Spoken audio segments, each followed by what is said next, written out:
I still remember the sound of the door clicking shut. That was the moment my world fell apart. My husband, Graham Whitmore, heir to one of the wealthiest real estate dynasties in New York, had just walked out. Not just on me, but on our newborn twins. No warning, no second thoughts, just silence. He couldn't even look me in the eyes when he said it. I can't do this, Isla. My mother was right. We don't belong in the same world. That's what he said. After everything we'd built, he left me in a tiny apartment body still aching from childbirth. Heartbreaking in places I didn't know could crack. And the worst part? He didn't come up with the decision on his own. It was all planned. By his mother, Celeste Whitmore. If you've ever been left behind when you needed someone most, if you've ever felt the sting of betrayal from the people you loved, stay with me. And tell me this, if you were in my shoes, holding 2 babies barely standing, would you have broken or would you have risen? Leave a comment with your story, and subscribe to EN Reddit Story for true revenge tales you'll never forget. This one isn't about getting even. It's about becoming untouchable. Let's begin. Before everything collapsed, it felt like a fairy tale. I met Graham on a chilly October afternoon when the Brooklyn trees were turning gold and the sidewalks were covered in leaves. I had just moved to the city after graduating from design school, eager, broke, and full of dreams. He was just another face in a crowded cafe. Or so I thought. Graham had this calm, unshakable presence, a clean navy coat, warm brown hands wrapped around a paper cup. And when he looked up, smiled, and asked if he could share my table, I didn't see the last name. Didn't know the legacy. All I saw was kindness. We fell fast. Even now, I don't think it was foolish. Some loves are just meant to burn brightly, even if they don't last. He wasn't flashy. He never flaunted money.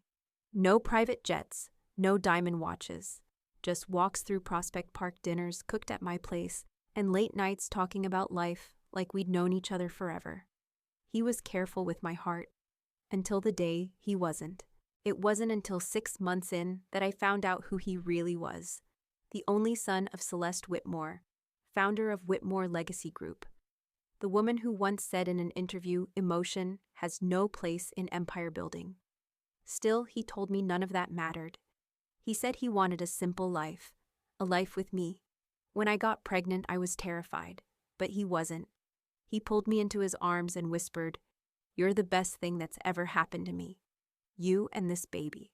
We didn't know it was twins yet, and we didn't know how fast things would turn. 1 week later, Celeste invited us to her estate for a family dinner. I tried to stay calm, but the moment I stepped into that house, marble floors, towering ceilings, waitstaff lined like soldiers, I felt small, invisible. The women there looked at me like I was dirt under their heels. Their dresses glittered. Their voices dripped with fake charm. And Celeste. She sat in the center of it all, a glass of red wine in hand.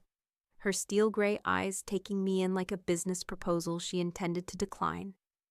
"Graham tells me you're pregnant," she said, without warmth. How unexpected. That's all she said to me that night, but it was enough. I felt it in my gut. She didn't see me as a wife. She saw me as a threat. From that night on, things shifted. Graham got quieter, distant. He would stare out the window after long phone calls with her. When I asked what was wrong, he said, "Nothing, just family stuff." But I knew better. I could feel her in the room even when she wasn't there. And still, I hoped love would be enough, that the babies would bring us closer, that he'd fight for us. But as my belly grew, so did the silence. And behind every promise, every soft kiss on my forehead, I started to hear something else.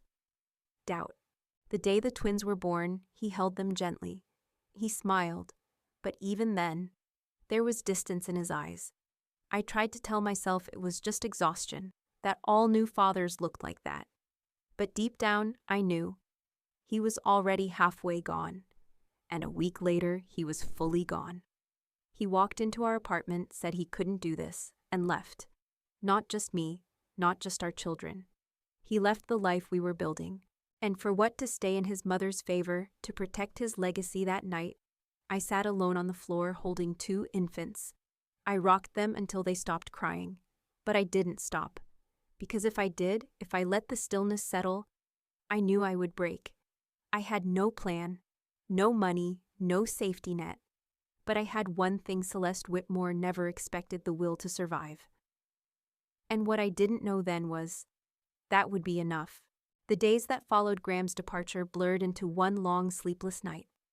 Time lost meaning. It was just diapers, bottles, and silence. The apartment, once cozy, now felt like a prison. Every corner reminded me of him. The baby blankets he helped pick out. The lullaby he once hummed while resting his head on my belly.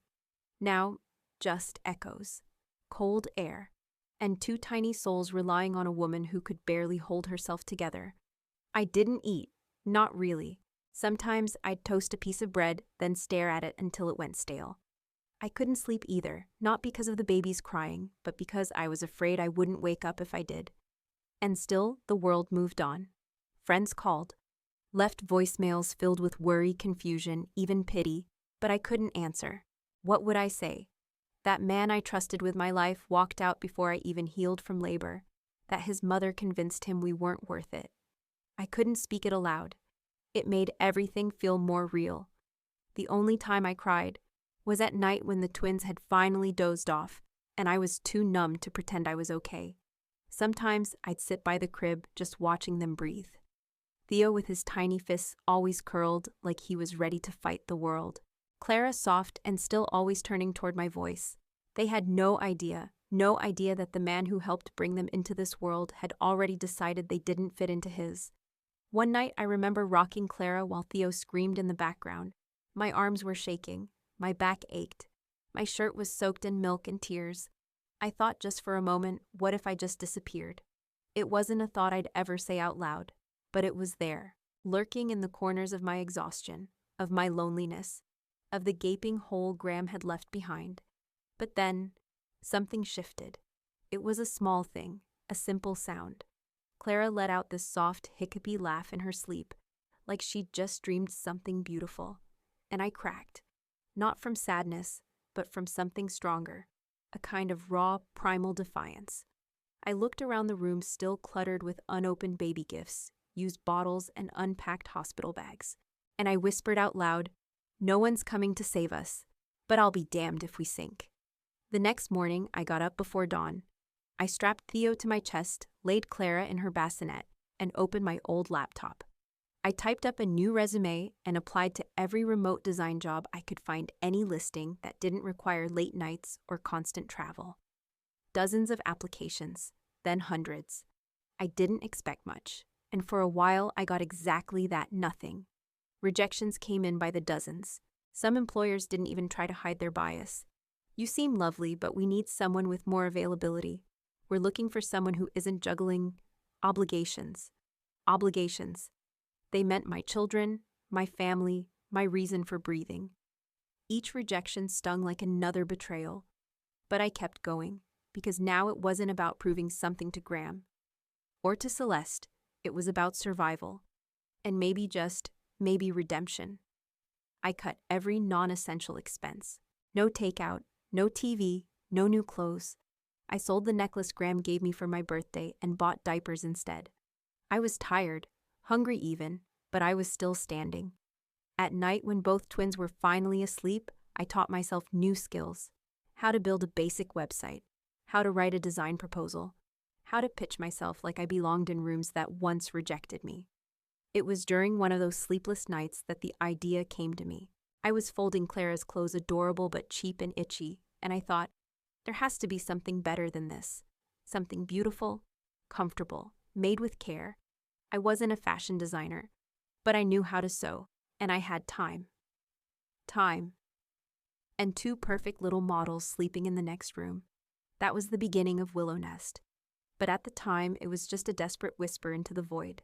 Just one mother trying not to drown. What I didn't know then, what no one knew, was that from rock bottom, I was about to rise.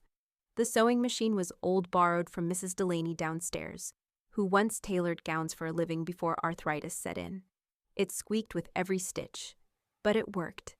I started simple: a soft onesie for Theo, a stretchy dress for Clara, just fabric from the discount bin thread, and long nights lit by a desk lamp that flickered when I used the microwave at the same time. At first, it wasn't a business. It was therapy, movement, something to focus on when the grief pressed too hard against my chest. But when I dressed the twins in my handmade clothes and posted a picture on a parenting forum, something strange happened. A woman messaged me. "Where did you get those outfits? I'd love to buy one." I reread the message 3 times, then burst into tears. It wasn't about the money. It was the first time since Graham left that I felt seen, valued, not as someone's burden, not as the girl he left, but as a woman with something to offer. I stayed up that night drawing designs on printer paper, watching YouTube tutorials on baby pattern construction, learning how to make elastic waistbands and hidden seams. I called the brand Willow Nest, because willow trees bend without breaking, and because that tiny apartment had become our nest, fragile, chaotic, but ours. I built a simple website using a free template. Listed 5 items, 2 onesies, 1 dress, 2 sets of baby leggings. No frills, just softness, comfort, and care in every stitch. I priced them low, too low, honestly, because I didn't believe anyone would pay more for something made in a kitchen beside a crib. The orders didn't roll in. Not at first. Weeks passed. Silence. Then one sale.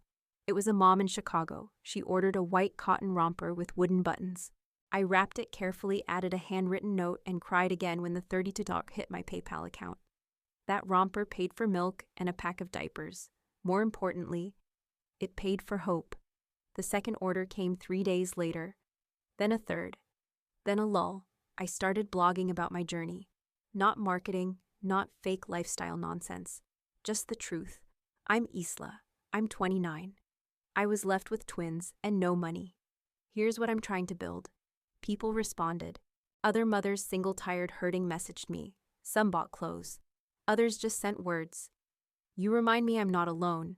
Every cent I earned went into more fabric, more thread, better packaging. I bought labels with the Willow Nest name and sewed them into each outfit like it mattered, because it did. Still, there were setbacks. One night, a large order was canceled right before I shipped it. The customer changed her mind. I had already made all 5 garments. I sat there for hours staring at the box, wondering if this was all a fantasy. But then Clara woke up hungry and warm against my chest, and I thought, I'm not quitting. Not now. I reached out to parenting bloggers. Some ignored me. One replied. She had a small following, maybe 10,000 moms. She featured Willow Nest in a list of brands run by real moms. Orders tripled in 2 days. I didn't have a team. I didn't have space. My bedroom became a packaging station. The bathroom sink held dye pots. The kitchen table was covered in fabric scraps, chalk markings, and little needles I had to keep hidden from crawling toddlers. I was exhausted, beyond tired. But for the first time in a long time, I didn't feel broken. I was building. Each piece I sent out felt like proof that I wasn't ruined, that I was capable, that maybe, just maybe, Celeste Whitmore had underestimated the wrong woman. And somewhere in the background, I began hearing whispers. People mentioning my name in forums. A boutique reaching out about a possible wholesale collaboration. A customer tagging me in a photo of her baby in one of my outfits. Then came the email that changed everything. A producer from a national morning talk show wanted to interview me. Me, the woman left behind in a 3rd-floor walk-up with 2 newborns. I said yes, not because I needed fame, but because I wanted one person, just one, to see it. Not Graham, not Celeste, but the version of me I used to be. The girl who begged him to stay. She needed to see what I had become, what I had created, without anyone's help. And that's when everything began to change. The studio lights were blinding. I hadn't worn makeup in months, and now a stranger was patting powder across my cheekbones, murmuring something about keeping the shine down. All I could think about was whether Theo had napped long enough before I left, or if Clara would cry when the babysitter, Mrs. Delaney's daughter, tried to feed her formula. The producer gave me a quick rundown. You'll be sitting across from Melanie on the couch. Keep your answers short and natural. Just tell your story. The audience loves real. Real. That I could do. The camera rolled. And there I was on national TV holding a Willow Nest romper in one hand and 1,000 memories in the other. Tell us about how this began, Melanie said, smiling warmly. I took a breath. At first I said I didn't think I could survive it. My husband walked out when our twins were a week old. I had no job, no family nearby. I had nothing except them. And I told myself if I'm the only thing standing between them and chaos, then I'll stand taller. I didn't cry, not this time. They played clips of my brand, photos of Clara twirling in a pale yellow dress, Theo chasing bubbles in soft gray joggers. The screen behind me flashed the words, Willow Nest, where resilience is sewn in. It was over in 8 minutes. But by that night, everything was different. My inbox was a storm. Emails from small shops, retail buyers press. A well-known influencer reposted the interview with a caption, "She's what every mom wishes she had the courage to become." Sales exploded. In 3 days, I had more orders than I could sew in 3 months. I called a friend who used to freelance in production. She helped me set up a tiny fulfillment space in a sublet basement. I hired 2 part-time seamstresses, immigrants like me women who'd been overlooked too often just like I had. We worked in shifts, laughed, cried a little, stitched dreams into every hem. The money didn't come all at once, but it came steadily, and with it security. I upgraded our apartment, still modest, but with enough space for 2 toddlers to run without bumping into cardboard boxes. I bought real cribs, a washing machine, groceries without checking the total. Then came the email that left me breathless. Whitmore Legacy Group, Graham's family's company, had sponsored a charity gala for female entrepreneurs. They were inviting me to attend. I stared at it for a long time. Was this a joke, a coincidence? Or had someone behind the scenes realized who I was? I declined. Politely, firmly, because I didn't need their validation. But apparently, Graham did, because not long after he reached out. It was a short message. Just 5 words, "Can we meet, Graham?" I didn't respond. Not right away. I didn't owe him that. But part of me was curious not about him, but about what I would feel. Would I crumble again? Would I scream? Would I care? It happened on a Sunday. I was in the park watching Theo and Clara chase a butterfly near the flower beds. And then I felt it. That shift in the air, that instinct that told me someone was watching. I turned, and there he was. Graham looked nothing like the man who left me. His shoulders were heavier, his eyes duller. The crisp confidence he used to wear like a tailored suit had worn thin. He took a slow step toward me. "I wasn't sure you'd want to see me," he said, voice almost cracking. I stood still, didn't smile, didn't scowl. "Then why are you here?" He looked toward the children, our children, then back at me. "I saw you in the papers, saw the interview." I realized I made the biggest mistake of my life. I waited. I wanted him to say it all. "I'm not asking for anything," he added quickly. "I just wanted you to know that I'm sorry. For all of it." I looked at him for a long time. "You're too late," I said softly, and I meant it. Not out of spite, but out of truth. I've built something beautiful, without you, and I don't need your regret weighing it down. He nodded. Tears welled, but I didn't comfort him. He had chosen this. He had walked away. I had walked forward. When I turned back toward my kids, they ran into my arms. And just like that, I kept walking hand in hand with my twins. Sunlight warming our faces. Behind us, Graham remained still. Alone. And I was finally free. The door closed behind us with a quiet click, muffled by laughter. Clara chasing Theo down the hallway, both giggling in their matching Willow Nest pajamas. That's what life had become now. Laughter, movement, light. And somewhere far behind us on that park bench, Graham Whitmore sat alone. I didn't turn back. Didn't need to. Some chapters don't need closure. They just need to be left behind. Days passed. Then a week. I thought maybe that was it. But then I heard the rest from a contact in media, who had quietly followed my story. Graham had returned to the Whitmore estate that night, but something had shifted. He walked through the grand front doors, the same ones I had once stepped through in borrowed heels and trembling nerves, but this time the only thing he carried was regret. Celeste was waiting for him, perched on her high-backed chair glass of vintage wine in hand, that same glassy stare in her silver eyes. "Where have you been?" she asked, tone flat. "I went to see Isla." She paused. Didn't even pretend to be surprised. "I suppose you've realized by now she no longer wants you." He didn't answer. Just poured himself a drink, hand shaking slightly. I gave you everything, she added. Power, prestige, legacy. And what did I give up for it? His voice cracked. I wake up every day in a house that feels like a museum.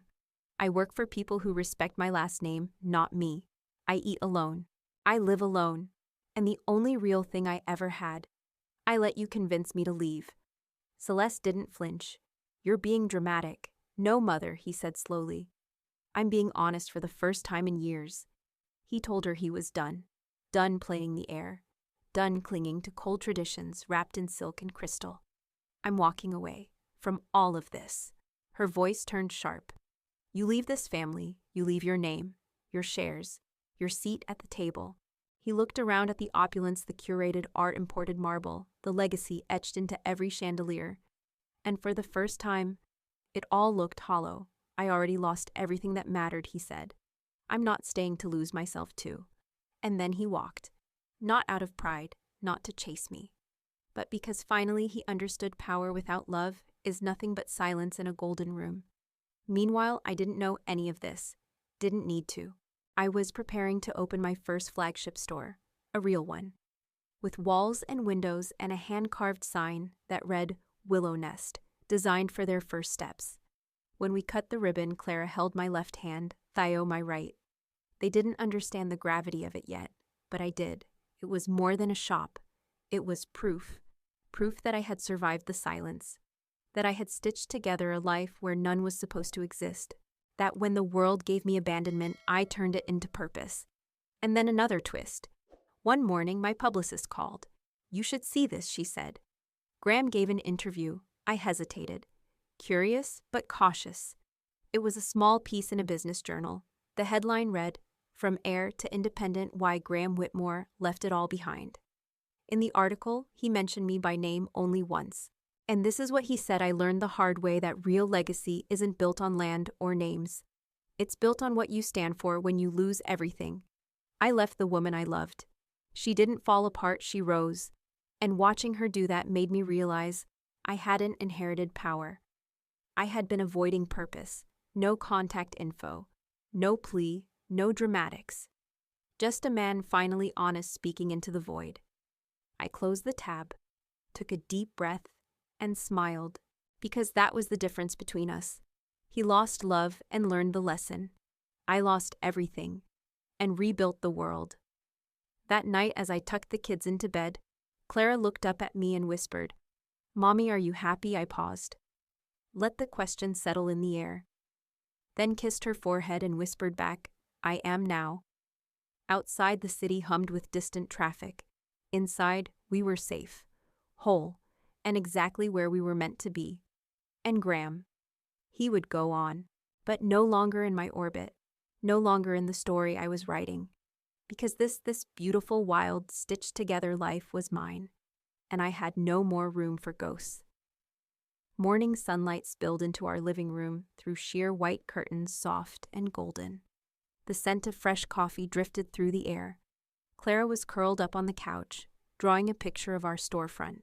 Theo sat on the floor, building a tower out of blocks, determined, serious, so much like me when I'm sketching a new design. It had been 3 years since Graham left. 2 since he stood at that park bench and watched me walk away. And just a few months since I learned he had left the Whitmore estate behind for good. But none of it lived here anymore. Not the heartbreak, not the name, not the weight. What lived here now was life, joy, messy mornings, even messier love. Willow Nest had grown beyond anything I'd dreamed. 2 flagship stores, a warehouse team, a foundation that donates to single mothers starting over. But even with all that, my proudest creation was still what I'd built inside this home. That afternoon, I took the twins to the park, the same one where I once saw him again. Now it was just ours. They chased each other under the trees, laughed until their bellies hurt. I sat on the bench with a thermos in hand, watching them in awe. A woman approached hesitant. Excuse me, are you Isla Harrington? The Willow Nest founder? I smiled. Yes. Her voice caught. I just wanted to say, your story helped me leave a situation I thought I'd never survive. She didn't elaborate. She didn't need to.